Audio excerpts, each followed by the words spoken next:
जब अंपायर्स के एक गलत फैसले ने क्रिकेट के गेम को बर्बाद करके रख दिया। Sachin Tendulkar was shocked. I mean, it's absolutely nowhere near the ball. Very well. Finger goes up. सबसे पहले बात करते हैं एंड्रयू स्ट्राउस के इस अनफॉर्चुनेट डिसमिसल की जो न्यूजीलैंड के खिलाफ एक मैच में आया था।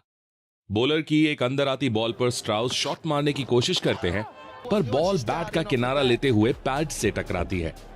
न्यूजीलैंड के प्लेयर्स एलबीडब्ल्यू की अपील करते हैं और अंपायर तुरंत उंगली खड़ी कर देते हैं।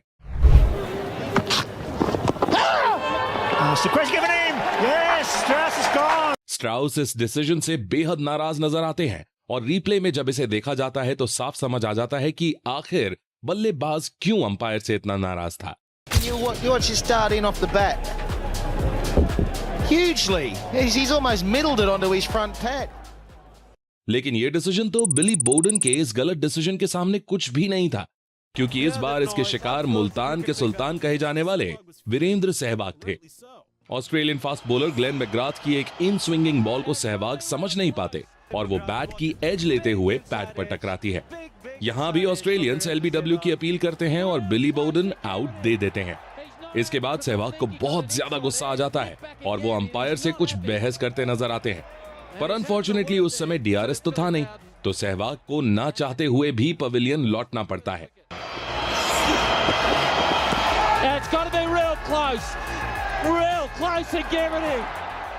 लेकिन दोस्तों, हमारे अगले रॉन्ग डिसीजन के लिए तो डीआरएस की जरूरत भी नहीं थी। इसे देखकर आपको लगेगा कि शायद अंपायर उस दिन चश्मा घर पर ही छोड़ आए थे। मौका था इंग्लैंड और न्यूजीलैंड के मैच का।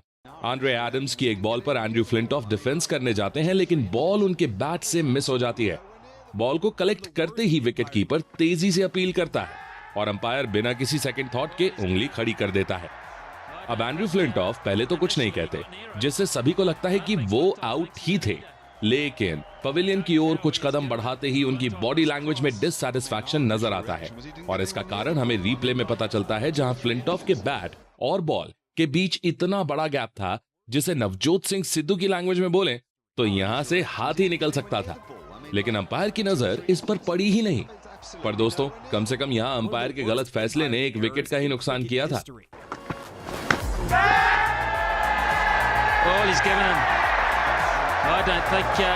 कई डिसीजंस तो ऐसे हैं जिनके चलते एक इंटरनेशनल टीम को आज भी चोकर का टैग दिया जाता है। जी हां, मैं बात कर रहा हूं साउथ अफ्रीका की।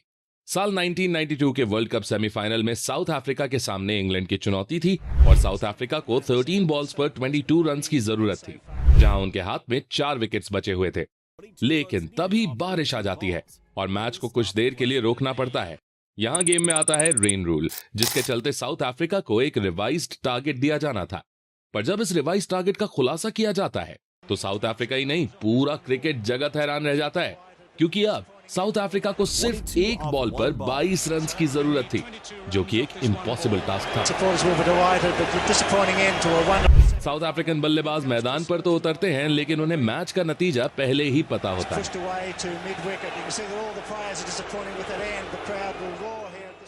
उस दिन से लेकर आज तक साउथ अफ्रीका कभी भी किसी क्रिकेट वर्ल्ड कप को नहीं जीत पाई है और चोकर्स का टैग उनके साथ हमेशा के लिए जुड़ गया है। लेकिन दोस्तों, ये तो कुछ भी नहीं था। कई बार तो ऐसा लगता है जैसे अंपायर्स किसी एक टीम के पीछे ही पड़ गए हों। ऐसा ही एक नजारा देखने को मिला साल 2008 के इनफेमस सिडनी टेस्ट मैच में, जहां भारत के खिलाफ अंपायर साफ तौर पर ऑस्ट्रेलियन खिलाड़ियों का साथ देते नजर आए। ईशांत शर्मा की बॉल पर ऑस्ट्रेलियन बल्लेबाज एंड्रयू साइमंड्स के बल्ले का एक बड़ा किनारा लगता है और wicket keeper MS Dhoni catch को कंप्लीट करते हैं। कमेंटेटर से लेकर दर्शक में बैठा हर एक इंसान पूरी तरह से श्योर था कि ये आउट है।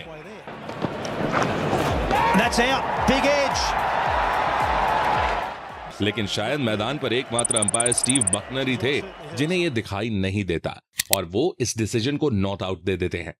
इसके बाद हमें सौरव गांगुली की बॉल पर एक और गलत डिसीजन देखने को मिलता है, जब रिकी पॉन्टिंग के बल्ले से बॉल साफ टकराती है, लेकिन इस बार भी अंपायर उसे आउट नहीं देते। This was a nick down the leg side. We clearly on field umpires काफी क्वेश्चनेबल थे, लेकिन यहाँ तो थर्ड अंपायर भी बायस डिसीजन दे देते हैं। अनिल कुंबले की बॉल पर एंड्रयू साइमंड्स स्टंप आउट हो गए थे और कमेंटेटर्स का भी यही मानना था। That could be out. लेकिन जब थर्ड अंपायर का डिसीजन स्क्रीन पर आता है तो वो नॉट आउट होता है और फैसला एक बार फिर ऑस्ट्रेलियन बैट्समैन के पक्ष में जाता है। Oh, that's a terrific delivery. And Dhoni gets the bails off in a flash. We'll just have a quick look. फिर हरभजन सिंह की बॉल पर एमएस धोनी एंड्रयू साइमंड्स को एक और बार स्टंपिंग करते हैं और अपील करते हैं, लेकिन स्टीव बकनर उसे नॉट आउट देते हैं।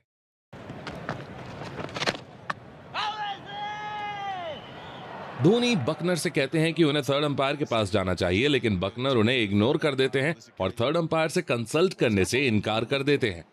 जब इसका रिप्ले दिखाया गया तो साफ नजर आया कि साइमंड्स फिर से आउट थे।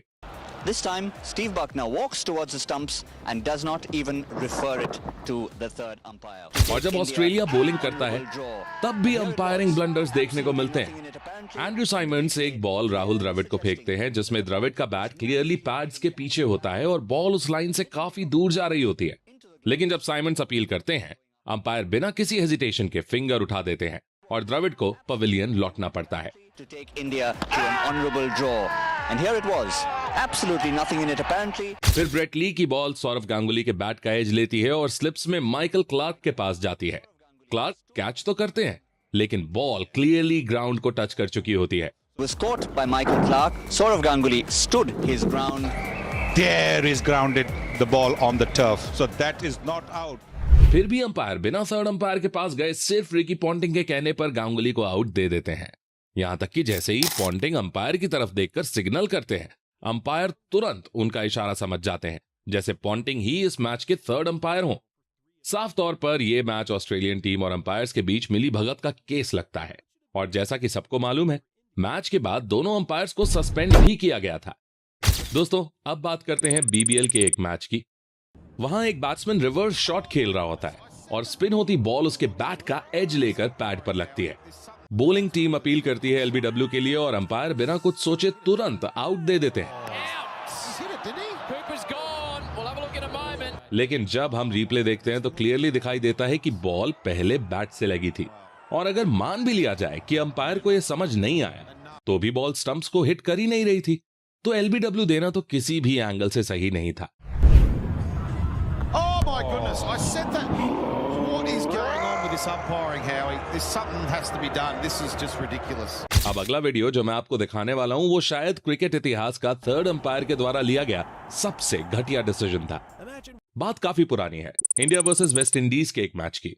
वेस्ट इंडियन बल्लेबाज अनिल कुंबले की बॉल पर एक क्विक सिंगल लेने के लिए दौड़ते हैं, लेकिन मोहम्मद अजरुद्दीन फुर्ती से बॉल को पकड़ते हैं और स्टंप्स की तरफ थ्रो करते हैं। इंडियन विकेट कीपर बॉल को कलेक्ट करता है और तुरंत स्टंप्स पर मार देता है, लेकिन स्लो मोशन रिप्ले में साफ दिख रहा था कि वेस्ट इंडियन बैट्समैन क्रीज के अंदर था। बॉल थोड़ा स्लो थे निकलने में और ये अजरुद्दीन का बहुत अच्छा थ्रो, लेकिन शायद जस्ट अंदर हो। फिर भी अंपायर ने मैटर थर्ड अंपायर को रेफर किया और जब थर्ड अंपायर का डिसीजन आता है तो वो बैट्समैन आउट डिक्लेयर होता है।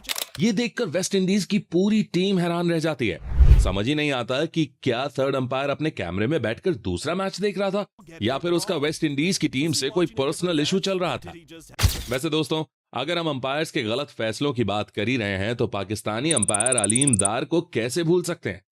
एक मैच चल रहा था भारत और साउथ अफ्रीका के बीच, जहां जहीर खान एबी डिविलियर्स को बॉल करते हैं। बॉल बैट का क्लियर एज लेकर स्लिप में सचिन तेंदुलकर के पास जाती है, जहां सचिन कैच कर लेते हैं। साफ तौर पर दिख रहा था कि बॉल इतना ज्यादा स्विंग नहीं कर सकती थी बिना बैट से टकराए, यानी बैट का एज पक्का था। इंडियन प्लेयर्स ने अपील किया और उन्हें पूरा विश्वास था कि ये आउट है। Sachin Tendulkar's taken, AB de Villiers is unmoved. The umpires unmoved. He reckons लेकिन अलीम दार उसे नॉट आउट दे देते हैं। ना जाने उन्हें वो एज नजर नहीं आया या फिर उन्होंने देखकर भी इग्नोर कर दिया। और अगर मान भी लिया जाए कि उन्होंने बैट से लगना नहीं देखा, तो भी अगर बॉल पैड से लगती तो वो एलबीडब्ल्यू भी था। लेकिन भाइयों, अगर आप सोच रहे हो कि अंपायरिंग गलतियां यहीं खत्म हो गई, तो थोड़ा रुक जाओ, क्योंकि अभी असली शौक बाकी है। मौका था इंग्लैंड और न्यूजीलैंड के बीच खेले जा रहे 2019 के ओडीआई वर्ल्ड कप फाइनल का। इंग्लैंड को जीत के लिए 3 बॉल्स पर 9 रन चाहिए थे और ट्रेंट बोल्ट की बॉल पर बेन स्टोक्स डीप में विकेट की तरफ शॉट मारते हैं। बाउंड्री लाइन से मार्टिन गप्टिल थ्रो फेंकते हैं, जो दूसरे रन के लिए भाग रहे बेन स्टोक्स के बैट से डिफ्लेक्ट होकर बाउंड्री के बाहर चली जाती है।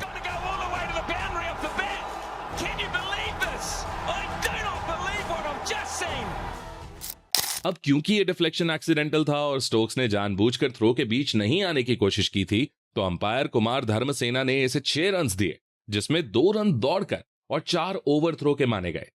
लेकिन दोस्तों, यहां पे बड़ी बात यह थी कि जब बॉल डिफ्लेक्ट होती है, बेन स्टोक्स ने अब तक दूसरा रन कंप्लीट नहीं किया था और गप्टिल के थ्रो के वक्त दोनों बैट्समैन के बीच प्रॉपर क्रॉसिंग भी नहीं हुई थी। टेक्निकली एमसीसी के रूल नंबर 19.8 के हिसाब से ये 2 रन काउंट होने ही नहीं चाहिए थे। इसका मतलब इंग्लैंड को 6 नहीं, सिर्फ 5 रन मिलने चाहिए थे। लेकिन इस रूल का उल्लंघन करते हुए इंग्लैंड को पूरे 6 रन दिए जाते हैं, वो भी एक वर्ल्ड कप फाइनल जैसे मैच में, जहां एक एक रन जीत और हार का अंतर बन जाता है। और होता भी कुछ वही है। मैच टाई होता है और गेम चला जाता है सुपर ओवर तक।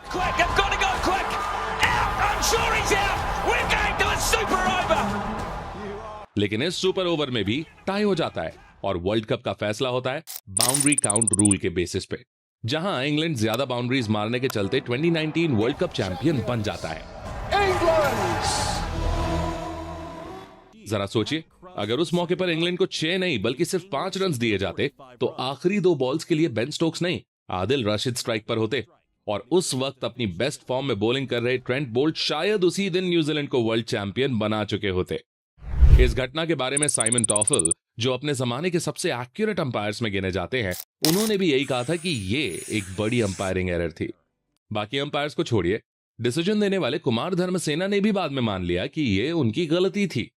हालांकि उन्होंने कहा कि यह डिसीजन जल्दबाजी में लिया गया था, जहां वो मैच की सारी डिटेल्स को ढंग से नहीं समझ पाए। दोस्तों, अब बात करते हैं इंग्लैंड और ऑस्ट्रेलिया के बीच खेले गए एक मैच की, जहां स्टुअर्ट ब्रॉड के साथ एक और कंट्रोवर्शियल मोमेंट होता है।